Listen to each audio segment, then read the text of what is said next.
The air was heavy and humid that evening in Chennai. The sun had already slipped below the horizon, leaving behind a soft orange glow that painted the crowded street with a warm light. The little grocery shop at the corner of the street was about to close for the night. People were hurrying to grab their last items. The shopkeeper's son was stacking the empty baskets. A few stray dogs circled around, hoping to find scraps. In the middle of all this noise and rush, a young woman named Kavitha stood frozen near the entrance of the shop. She clutched a small cloth bag to her chest so tightly that her knuckles turned white. Her sari was faded and had small patches, sewn by hand, each one telling a quiet story of survival and sacrifice. Her eyes looked tired, and she kept glancing at the vegetables as if she was calculating something in her head over and over again. Inside her mind, Kavitha was replaying her list like a broken song. 2 tomatoes, 1 onion, maybe half a kilo of rice if there was enough money left. Her son Arjun had asked for milk tonight, something he hadn't tasted in weeks. But Kavitha knew she couldn't afford it. She had counted every coin she had 3 times before leaving her tiny one-room house. She felt ashamed and scared that if she took even one extra item, she wouldn't be able to pay, and she might have to put something back in front of everyone. She hated that feeling more than anything else. It made her feel small, invisible, and powerless. Just as she took a deep breath and stepped forward, a black car pulled up in front of the shop. The headlights cut through the dark like 2 bright knives. People turned their heads. Some paused with curiosity, while others kept walking, thinking it must be a local politician or a rich businessman. The car door opened slowly, and out stepped a tall, thin man wearing a simple white shirt and dark trousers. His face looked familiar, but no one could believe their eyes at first. A few seconds passed before a young college student near the tea stall whispered loudly, "Is that Sundar? Pichai." The whisper spread like wildfire through the small crowd. It was indeed Sundar Pichai. He had come back to India for a short personal visit, trying to escape the endless meetings and camera flashes of his usual life. He wanted to feel the dust of his old streets, smell the hot tea from the roadside stalls, and hear the voices of people who spoke without any filters or expectations. He missed that raw, simple energy that kept him grounded. Even when the world saw him as a giant, Sundar looked around with soft, kind eyes. He didn't walk fast or act as if he was too important to be there. He noticed every detail: the old man slowly packing peanuts into paper cones, the mother trying to hold 2 children at once, the shopkeeper's tired but welcoming smile, and then he saw Kavitha. Her eyes were stuck on a small pile of tomatoes, and she looked like she was fighting an invisible battle inside her mind. Sundar paused. Something about her reminded him of his own mother, who had done the same calculations many nights when he was a child, carefully deciding which items to buy and which to leave behind so they wouldn't go to bed hungry. He took a small step closer to her. She didn't notice at first, her head bent low, counting her coins. Sundar picked up a tomato and gently placed it into her cloth bag without saying a word. She looked up in shock, her eyes wide and her lips slightly open. She opened her mouth to speak, but no sound came out. Sundar smiled softly and nodded his head as if telling her, "It's okay, you don't have to say anything." The people nearby started watching more closely now. Some began recording on their phones quietly, afraid they might miss this unexpected moment. Kavitha tried to stop him. She shook her head and held the bag tightly, tears forming in her eyes. But Sundar wasn't listening. He picked a few more vegetables and added them to her bag. He walked over to the rice sack and measured a full kilo, placing it on the counter. For her, he didn't care about the cost, nor did he think about making a big scene. Just wanted her to have a full meal that night. The shopkeeper was frozen, his hands halfway in the air, unsure what to do. Sundar turned to him and said in a soft voice, "Please add milk, eggs, and some fruits for the children." The shopkeeper nodded quickly, almost tripping over himself. To obey. The entire street seemed to stop breathing for a moment. No one had seen someone so big, so powerful, do something so gentle and kind, without cameras flashing or reporters standing by. Kavitha stood there trembling. She tried to speak again, but her throat closed up. Her tears rolled down, soaking the edge of her sari. Sundar handed her the bag after paying the bill and folded the receipt neatly into her hand, like a silent promise. He leaned closer and said, "Every mother deserves to feed her child without fear." His voice was low but carried a weight that touched every ear in that silent crowd. Kafha held the bag as if it was a treasure, something too valuable to touch. She took a deep breath, her shoulders shaking. Her son would finally drink milk. Tonight, he would eat fruits and sleep with a full stomach. The thought sent a wave of relief and joy through her body that she hadn't felt in years. She looked up at Sundar again, but before she could thank him, he had already started walking away, his steps quiet and calm, like he wanted to disappear into the night without taking credit. As soon as stepped back into his car, people started moving again. Some clapped softly, others wiped tears from their eyes. A young boy shouted, "Thank you, sir." From across the street, Sundar looked back with a small wave before the car slowly drove away. Kavitha stood alone with her bag, feeling like the world had just shifted under her feet. She couldn't move. The shopkeeper came around the counter and patted her shoulder. His eyes red. He whispered, "You are blessed tonight. Go home and take care of your son." She nodded slowly and started walking, her legs heavy, but her heart suddenly light. When she reached her small home, Arjun was waiting at the door, his eyes bright and hungry. He saw the bag and his mouth dropped open in excitement. Kavitha dropped to her knees and hugged him tightly, burying her face in his hair. They both cried together, but this time they were tears of joy, not of fear or sadness. She took out the milk and showed him, and he squealed with happiness. They lit a small lamp in their corner to thank God, and Kavitha whispered silently, "Whoever you are, thank you for saving us tonight." But that was only the beginning. Word spread quickly through the street. Neighbors came out of their houses, curious and shocked. Some praised Sundar. Others felt inspired to help each other. Old men shared the story at tea stalls. Young women told it to their children. And by the time the moon was high, the whole street was buzzing like a beehive.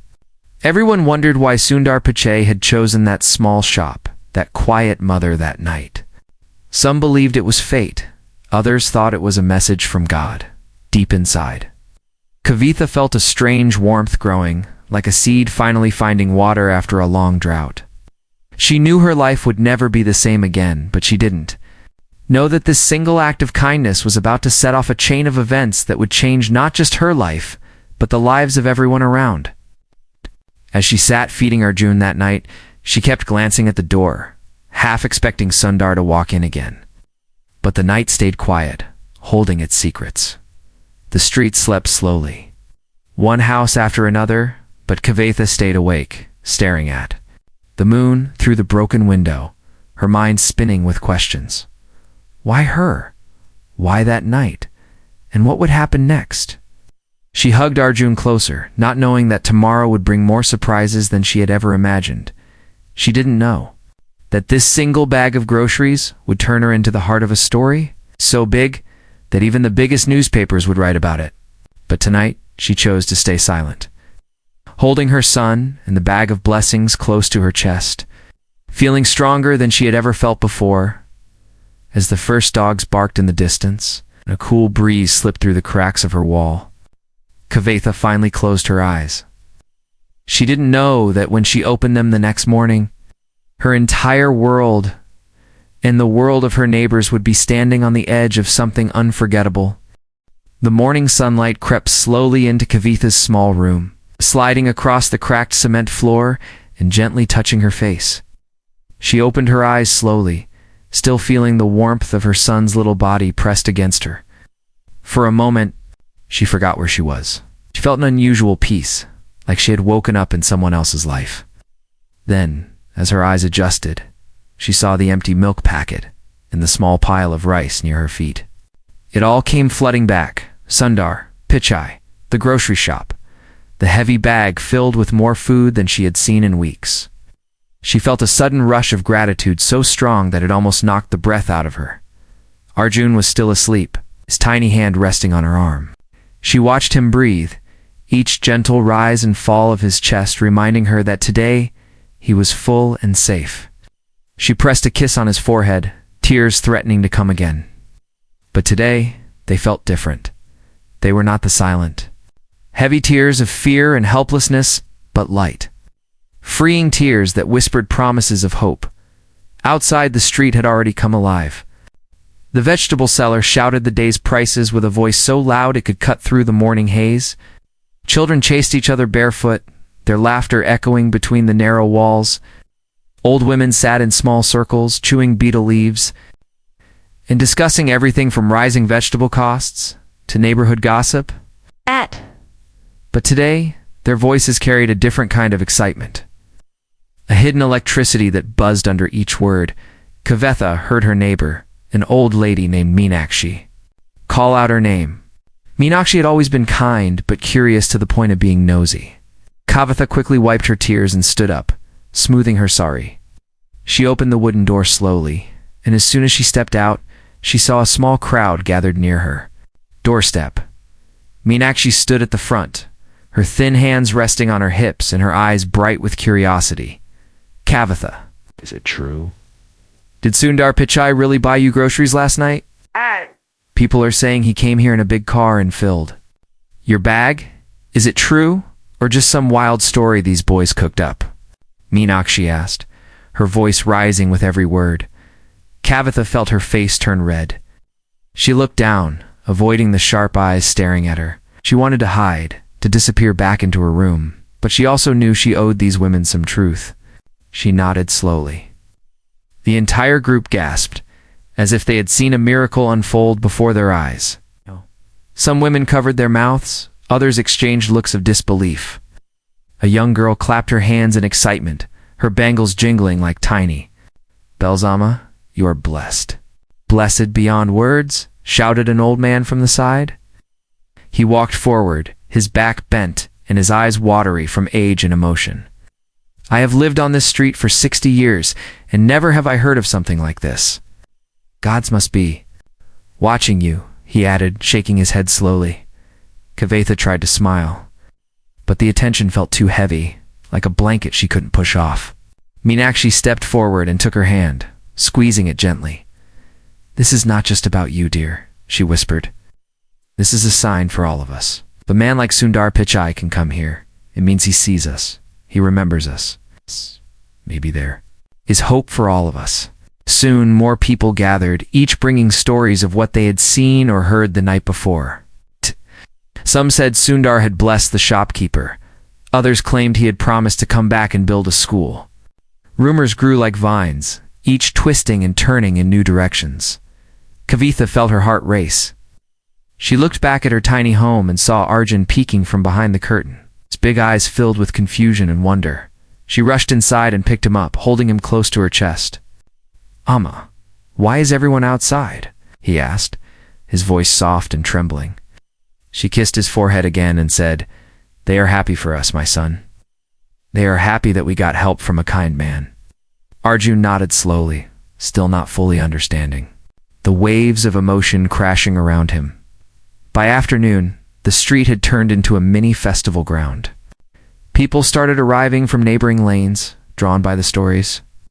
Local journalists showed up, cameras hanging from their shoulders, their faces eager for a new headline. They pushed their way forward, asking loud questions, each trying to outdo the other. Kavitha felt dizzy. She had never faced such a crowd, and the noise felt like thunder inside her head. One reporter, a young man with messy hair and sharp eyes, shoved a microphone towards her face. Madam, did Sundar Pichai really come here just to help you? Did he promise you anything else? Will he come again? What did he say exactly? The questions poured over her like heavy rain. She opened her mouth, but no words came out. Her mind spun. She tightened her grip on Arjun, who now clung to her like a frightened kitten. Suddenly, a gentle hand touched her shoulder from behind. She turned and saw the shopkeeper, his face calm but serious. Let her be, he told the reporters, his voice firm. She is not a showpiece. She is a mother who got help when she needed it most. Let her breathe. His words seemed to slice. Through the noise, some reporters frowned, but stepped back slowly. The shopkeeper guided Kavitha inside her house, closing the door behind them. Kavitha sank to the floor, her whole body shaking. She felt as if she had been in a storm, and now she was finally safe under a roof. The shopkeeper sat down next to her. "You must stay strong," he said, his voice softer now. "Today you became a symbol for everyone here. People are hungry for hope, for miracles. They will look at you and see that maybe, just maybe, kindness still exists. But remember, your heart must stay steady. The world outside will shout and gossip, but you know the truth in your heart." Kavitha looked at him, her eyes full of gratitude and fear. "But why me?" she asked in a trembling whisper. "Why did he choose me, out of all the people on this street?" The shopkeeper paused, thinking deeply. "Sometimes the universe chooses people not because they are the strongest, but because they can carry the message further," he said finally. "You are a mother, and you carry love in your heart." He saw that. After he left, Kavitha sat alone with Arjun, her mind spinning. She looked at the small mirror on the wall, seeing her own face, the same face she had seen for years, but today it felt different. Today she saw someone stronger, someone braver. She hugged Arjun close and whispered, "We will be okay. My son, we will be okay."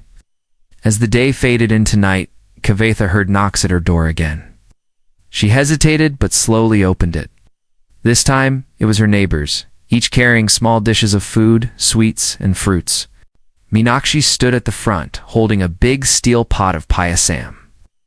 "We wanted to share your joy," she said, her voice shaking with emotion. "You brought light to our street last night. Today we will celebrate together." One by one, they stepped inside her small home, placing their gifts on the floor. The room smelled of fresh food and warm spices. Arjun's eyes grew wide with excitement. He had never seen so much food in one place. Kavitha tried to protest, but Meenakshi stopped. "Don't say no today.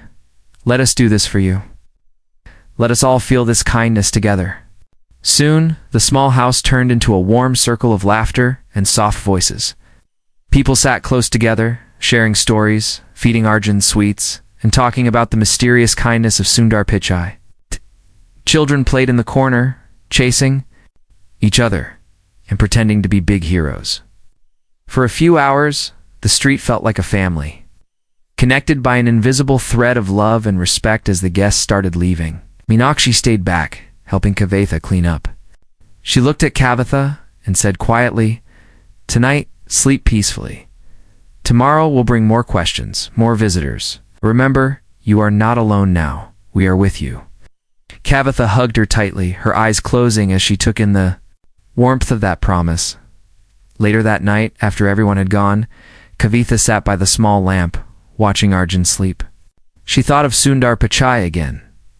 The way he looked at her, the softness in his voice, the silent understanding in his eyes.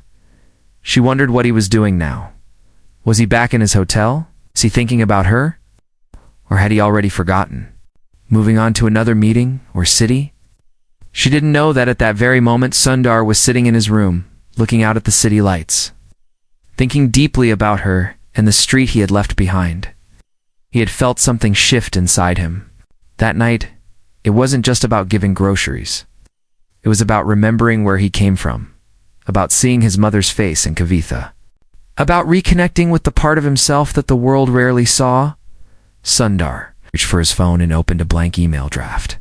He began typing slowly, his fingers hesitating at each word.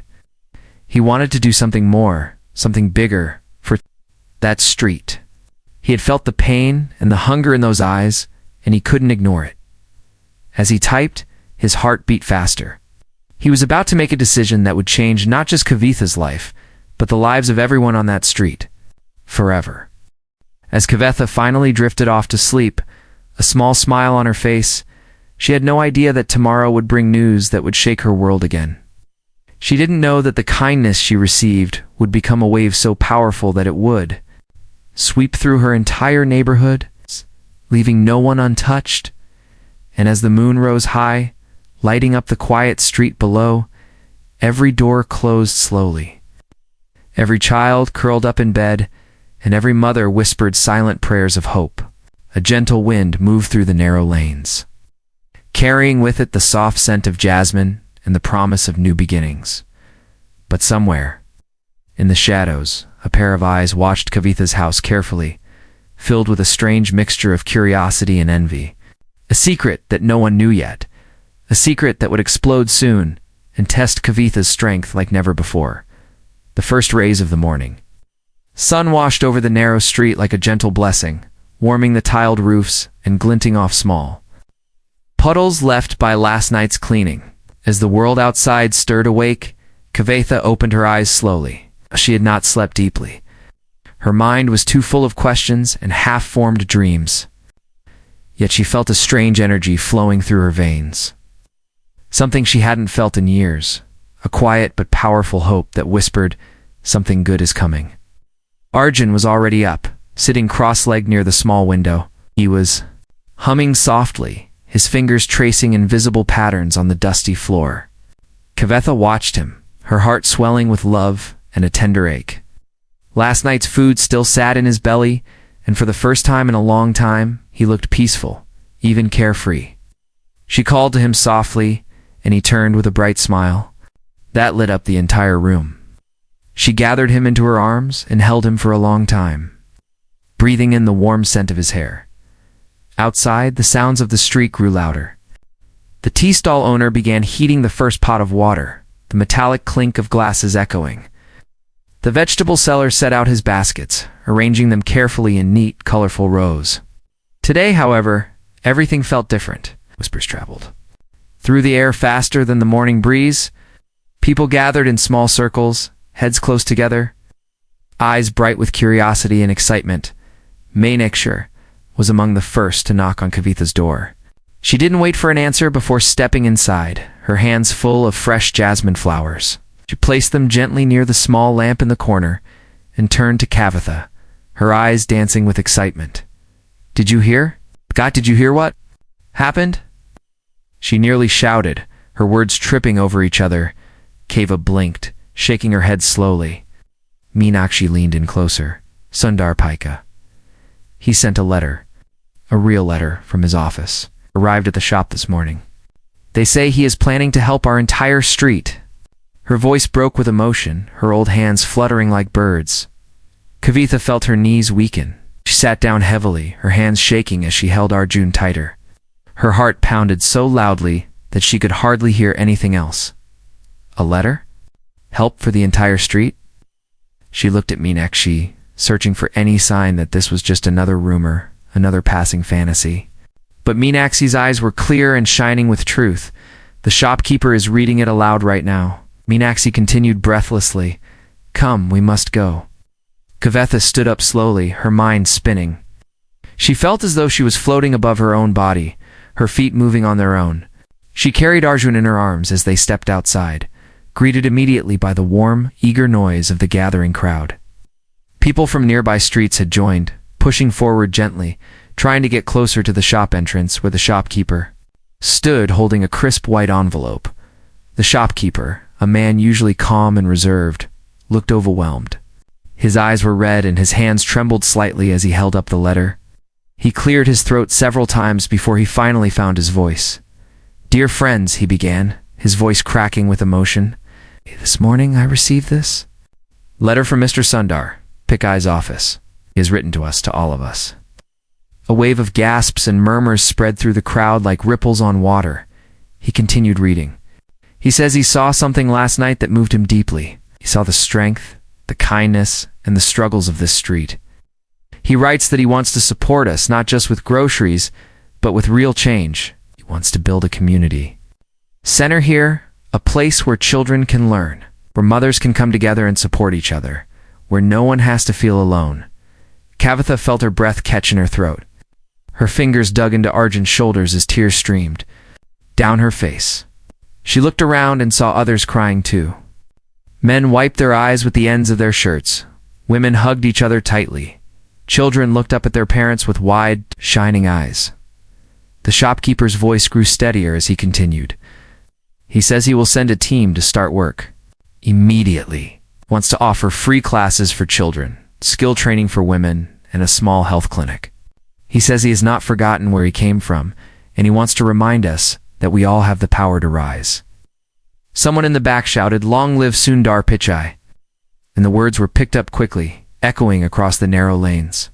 The air filled with cheers and claps, a sound so pure and wild that even the stray dogs stopped and tilted their heads. Listening curiously made Meenakshi, squeezing it so hard that it hurt. "Do you see? This is because of you," she cried. "He saw your pain, your strength. You opened the door for all of us." Kavitha shook her head, her tears falling like rain. "No. It was his kindness," she whispered. But inside, something shifted again. She felt a quiet strength filling her bones. A realization that her story had touched not just one man, but an entire community. As the excitement slowly settled, people began to make plans. Some discussed where the center might be built, others talked about volunteering to help. Young men offered to clean and prepare the area. Older women suggested recipes they could cook together to feed the workers. It was as if a heavy fog had lifted, revealing a hidden garden full of blooming flowers and soft light.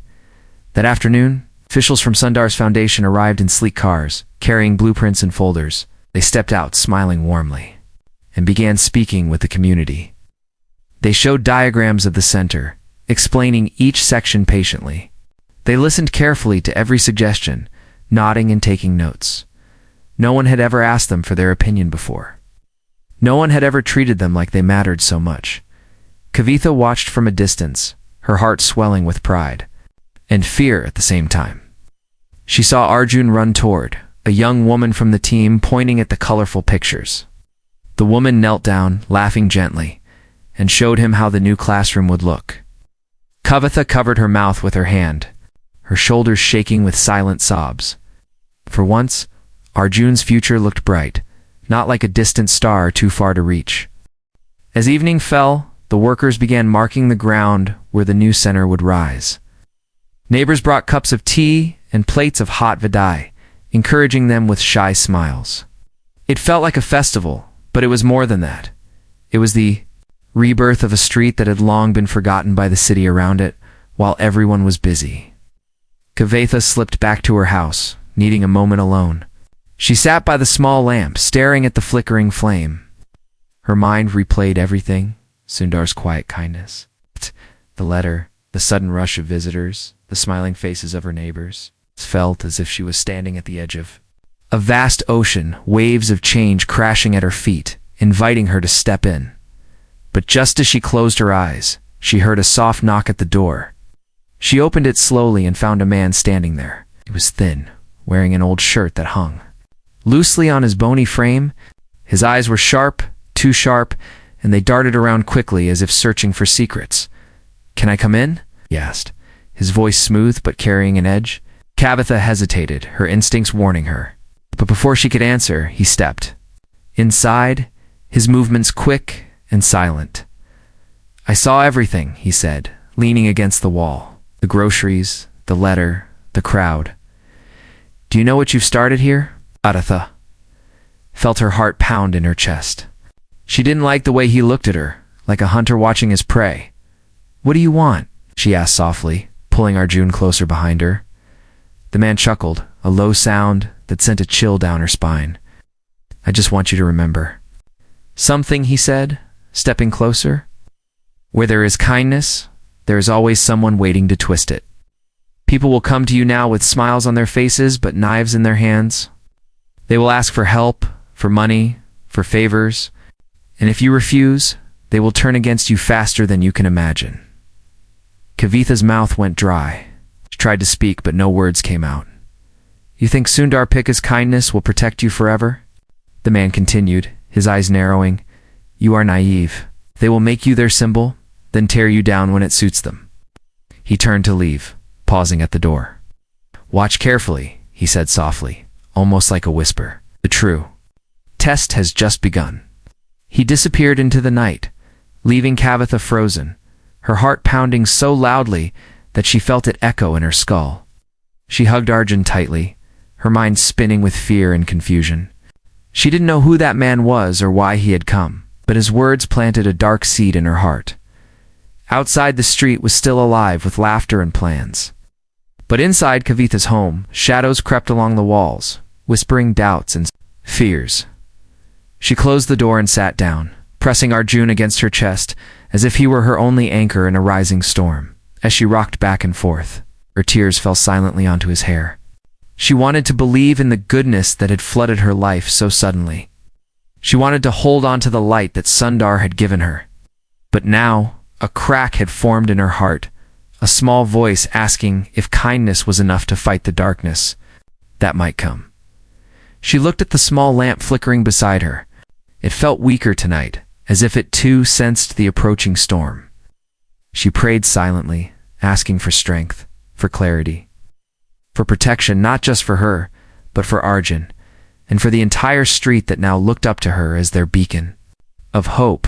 As the night deepened and the last voices faded into quiet sleep, Kavitha lay awake, her mind restless and her heart torn between faith and fear. She didn't know what tomorrow would bring, but she felt deep inside that the real test was only beginning. And somewhere out in the shadows, the man watched, his eyes glinting coldly, already planning his next move. The next morning dawned with an unusual heaviness, as if the air itself was holding its breath. The narrow street that had felt alive and joyful only a day ago now stood still, as though it sensed the dark current flowing just beneath its surface. Kavitha woke up early, her eyes swollen from a night of restless tears. Arjun was still asleep. Beside her, his little arms curled around her waist, his breath warm and steady. She ran her fingers through his hair gently, trying to absorb his innocence, to fill her own soul with even a tiny drop of that pure trust. The words of the mysterious man echoed in her head, like a cruel chant she couldn't escape. Where there is kindness, there is always someone waiting to twist it.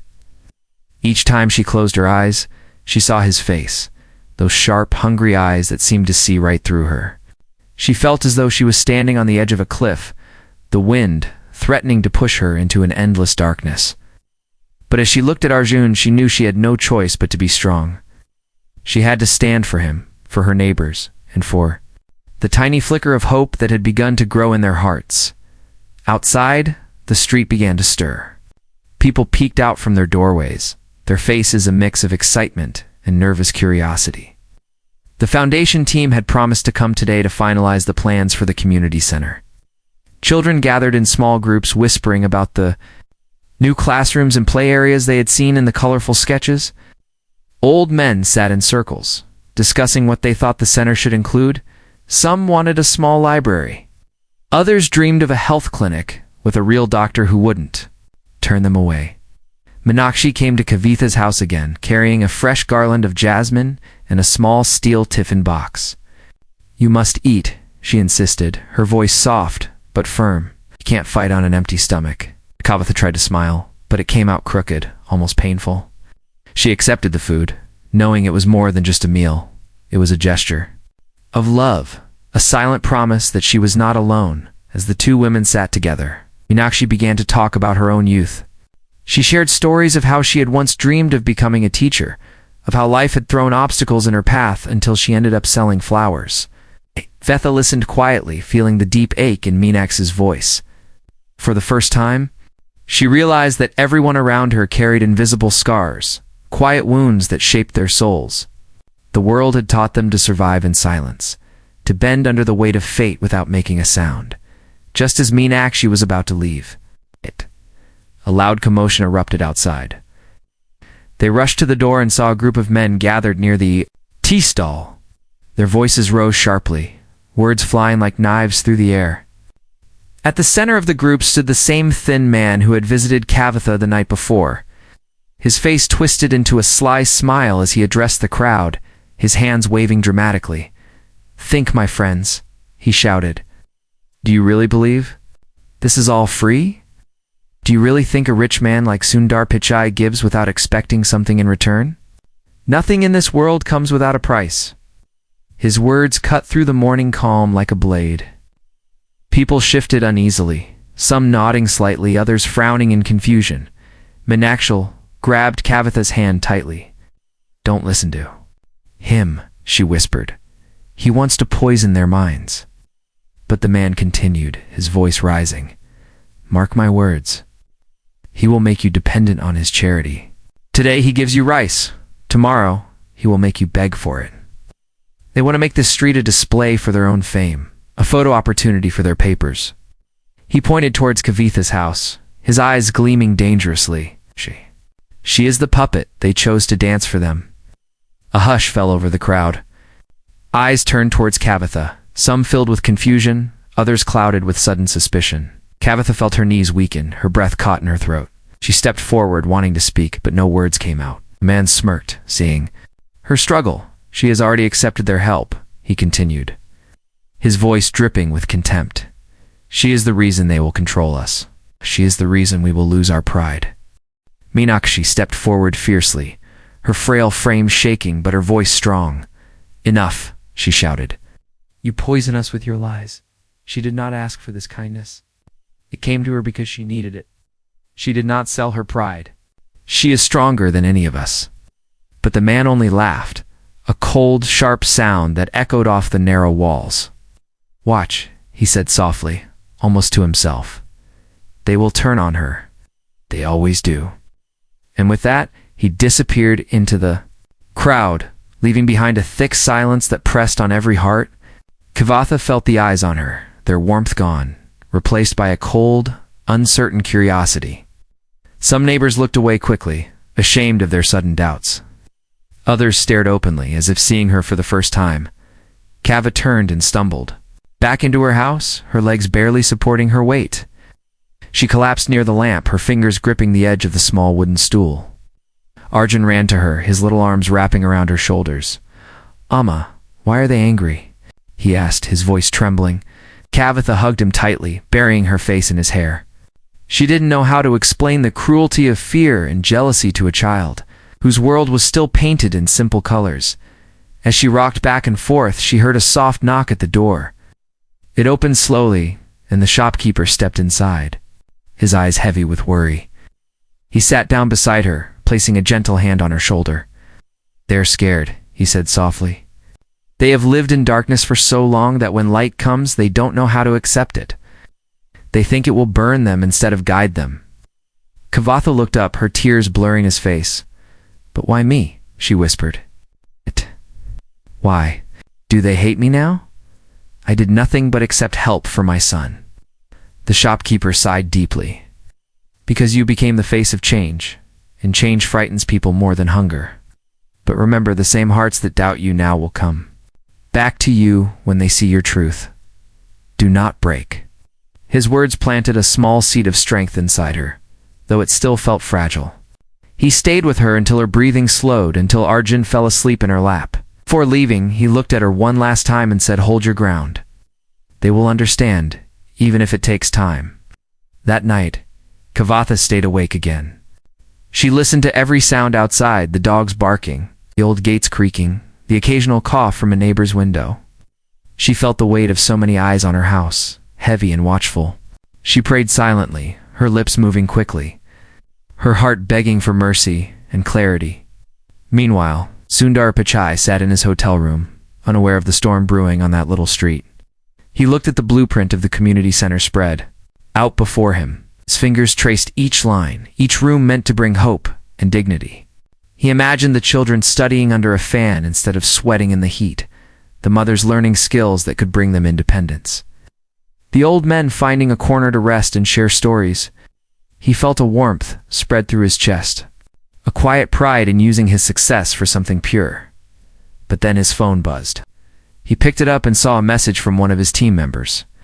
It was a photo of the crowd in front of Kavitha's house, the thin man standing at the center, his face twisted in anger. The caption read, There is resistance. People are starting to question her. Sundar's face darkened. He had seen this before, the way fear could rot the roots of a community, the way doubt could turn brother against brother, felt. A heavy responsibility pressing on his shoulders, stronger than any board meeting or product launch. He knew he had to act quickly before the seeds of suspicion grew into a forest of hate. As the night deepened, Kavitha finally fell into a restless sleep. Her dreams were filled with shifting shadows and echoing voices. She saw herself standing in a field of dry, broken soil, her hands reaching for a single flower blooming in the distance. Every time she took a step, the ground crumbled beneath her and the flower seemed to drift farther away. She heard Arjun's voice calling her, felt his little hands slipping from her grasp. She screamed his name into the endless darkness. But no sound came out. She woke up in a cold sweat, her heart thundering, her arms flailing as if to catch something that wasn't there. Arjun stirred beside her, his tiny fingers clutching her, tightly. She held him close, rocking him gently as she whispered to herself, "I will not let them break us. I will not let them take this away." Outside, the street was silent, but beneath that stillness, 1,000 thoughts brewed in every home. Some felt guilt for doubting her, others clung to their suspicions like a shield. Some prayed for clarity, while others plotted quietly driven by envy and fear. Far away, Sundar made a decision that would change everything. He stood up, grabbed his coat, and walked out of the hotel into the night air. He didn't want to watch from a distance anymore. He wanted to look into their eyes, to show them the truth of his intentions, to stand beside Kavitha and prove that kindness was stronger than any rumor or lie. As he stepped into his car, his mind was already racing with plans. He would arrive before sunrise, before the poison could spread any further. He would remind them of the power of unity, the strength of compassion, the beauty of standing together. But he didn't know that the thin man was already weaving a trap, whispering his lies in the dark corners of the street, gathering a small group of followers who believed his every word. He didn't know that tomorrow's dawn would not bring just light but a storm that would test every heart to its deepest core. As Kavitha clutched Arjun to her chest and Sundar's, the car cut through the sleeping city. A single tear slid down her cheek, landing softly on Arjun's forehead. It glistened there like a tiny pearl, a silent promise that no matter what came, she would fight for him, for herself, for the truth. The first fingers of dawn stretched over the horizon, painting the sky in soft shades of pink and orange. But the street below felt tense and restless. The usual morning sounds, the clatter of tea glasses, the cheerful calls of the vegetable vendor were strangely muted, replaced by low whispers and cautious glances. Neighbors stepped out of their homes slowly, looking around as if expecting something to leap out from the shadows. It felt like the whole street was holding its breath, waiting for something they could not name. Inside her small room, Kavitha sat on the floor with Arjun curled in her lap. Her sari was damp with sweat and tears, but she hardly noticed. Pressed her lips against Arjun's forehead, whispering silent prayers into his hair. She felt like a small bird caught in a storm, wings trembling, heart pounding so fast she thought it might tear through her chest. Her mind replayed every word the thin man had said, every cruel look she had received from her neighbors. It felt as if the walls were closing in on her, as if even the air had turned against her. But deep inside, beneath the fear and exhaustion, a tiny ember of strength still glowed. Each time she looked at Arjun's innocent face, that ember flared, urging her not to give up, not to surrender to the shadows that were creeping closer every hour outside. The thin man moved like a serpent through the narrow lanes, his voice a soft hiss that coiled around the hearts of those who listened. He knocked on doors quietly, slipping inside with a smile that looked warm but felt like ice. He spoke of pride, of betrayal, of the dangers of accepting charity from outsiders. He painted pictures of a future where they would become puppets, dancing for the amusement of the rich. His words dripped with poison, seeping into the minds of those who were already fragile with worry and pain. Some resisted, shaking their heads and turning him away. But others, worn down by years of hardship and taught to see threats in every shadow, nodded slowly, their eyes darkening with suspicion.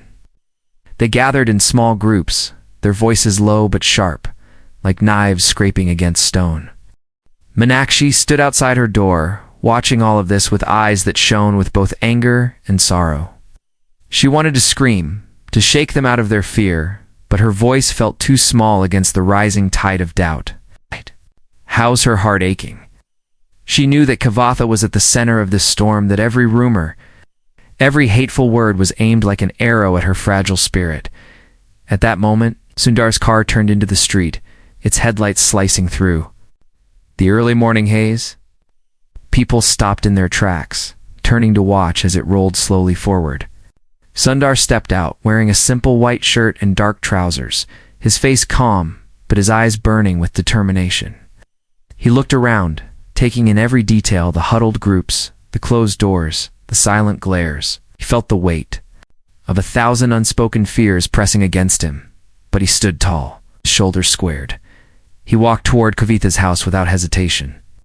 The crowd parted reluctantly, some stepping back as if his presence was a flame too bright to bear. As he approached her door, Meenakshi ran to him, her hands trembling. "Please," she whispered, her voice breaking. "They've turned against her. They believe the lies." Sundar placed a gentle hand on her shoulder. "Not for long," he said softly. "Truth shines brightest in the darkest places." Words carried a quiet strength, like a deep river flowing beneath the earth. It's unseen but powerful. Inside, Kavatha heard the footsteps and tensed. She thought for a moment it was the thin man returning to break her completely. But when she saw Sundar's face in the doorway, she felt her breath catch in her throat. For a second, the world seemed to stop. She stood up slowly, her knees shaking, Arjun still clinging to her side. Sundar stepped inside and looked at her with eyes that seemed to see every scar on her soul. He didn't speak at first. He simply reached out and held her hand, his touch firm and warm. It felt like a bridge being built between two worlds, her world of silent suffering and his world of possibility and power. "You are not alone," he finally said, his voice low but strong. "You never were, and you never will be." A sob tore from Kavitha's throat. She fell against him, her shoulders shaking as years of hidden pain and recent fear poured out in heavy waves. Sundar held her tightly, his hand supporting her back, his other arm wrapped around Arjun. For a few moments, the three of them stood there, joined together in a fragile but unbreakable circle of trust. Meanwhile, outside, the thin man watched, his eyes narrowing into slits. He saw the crowd gathering again, their curiosity overpowering, their suspicion. Some stepped closer, their faces softening as they watched Sundar comfort Kavitha. Children peeked from behind their mothers, drawn by the silent power of kindness they could not yet understand but instinctively trusted. Sundar stepped out with Kavitha and Arjun beside him. He raised his hands slowly, calling for silence. The street grew quiet, every eye fixed on him. "I came here because I saw something beautiful," he began, his voice echoing off the narrow walls. "I saw a mother's love so strong that it could move mountains. I saw a community that has survived against every hardship. I did not come to take your pride. I came to help you stand taller." He paused, looking around at each face, letting his words sink in. "You have been taught to be afraid of kindness. You have been told that accepting help makes you weak. But true weakness is letting fear control you. True strength is accepting love and then using it to lift others." Some heads began to nod slowly, a few eyes welled with tears. Meenakshi stepped forward, her old voice rising, trembling but fierce. "We cannot let fear eat our hearts. This man came to us with open hands, not closed fists. We must see with our own eyes, not through the lies of those who seek to divide us." The thin man stepped forward sharply, his face twisted in anger. "They will make you slaves," he shouted. "They will steal your dignity." But before he could continue, a young woman from the crowd stepped forward. Her name was Sushila, a seamstress who had struggled for years to feed her two children. She raised her voice, strong and clear. "We have been slaves to hunger and shame long enough. I would rather take a helping hand and stand on my feet than remain bowed forever." Words sparked a ripple through the crowd. Other voices rose, first hesitant, then stronger. Men and women stepped forward, calling out their own stories of silent suffering and hidden hopes. The thin man's face turned pale as he saw the tide turning against him. His words, once sharp and effective, now sounded hollow and weak against the rising chorus of courage. Sundar turned to Kavitha and placed a hand on her shoulder. "This is your moment," he whispered. "Stand with them. Show them that light can defeat any shadow. Kavitha stepped forward slowly. Her heart pounded in her ears. Her legs felt like they might collapse at any moment. But when she looked into the faces of her neighbors, she saw not hatred but a hesitant longing, a fragile thread of hope waiting to be pulled. She took a deep breath and raised her voice. I did not choose this path. It came to me when I was at my lowest. I accepted it because of my son, because I could not watch him suffer anymore. And I will not apologize for loving my child. If helping me means helping all of us, then I will carry that burden gladly. She paused, her voice trembling but firm. But we must stand together. We cannot let one man's poison break the bond we have built. We are more than our fears. We are a family. The crowd erupted in applause, loud and fierce, echoing off every wall, every roof. The thin man took a step back, his eyes wide with disbelief. He looked around, searching for support, but found only turned backs and shaking heads. His mouth opened and closed as if he wanted to speak, but no words came. Finally, with a sharp, defeated glare, he turned and pushed his way out of the crowd, disappearing into the narrow lanes. As the sun climbed higher, light flooded the street in golden waves. People moved toward Kavitha, reaching out to touch her hand, to offer hugs and tears. Meenakshi sobbed openly, holding Kavitha's face in her hands, blessing her over and over again.